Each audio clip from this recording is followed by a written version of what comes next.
thing that I'm writing about in Work Won't Love You Back is the idea of the labor of love, this idea that we do jobs not to get a paycheck, but to get meaning, and how that is actually not a sort of eternal story of work, it's actually a fairly recent one.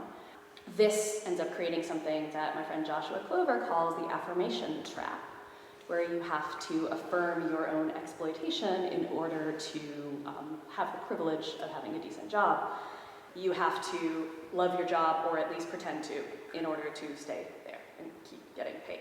Luc Boltanski and Yves Chapelleau, who are French sociologists, in a book called The New Spirit of Capitalism, argued that part of the change in capitalism is also because of the movements of the same period of time.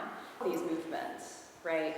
Demands for workers' control in the workplace, the rebellion against the suburban home that we now think of as feminism, or at least the second wave of feminism.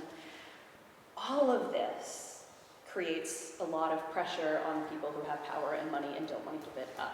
So creativity, caring, people skills, emotion, these are the things that are more likely to be exploited in our jobs now. But what it actually has done is helped work to worm its way deeper into every facet of our lives. And often in order to take power away from us, to crush unions, eliminate full-time jobs, make work more temporary and precarious, and convince us that this is all a win because now we can be our own boss. I don't like being my own boss, that's 2 jobs, I only want 1.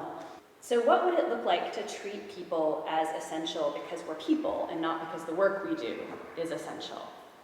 If we begin with that principle, which work would we value and how would we express that value? With better pay, more time off, more equitable distribution of the unpleasant but very, very necessary jobs?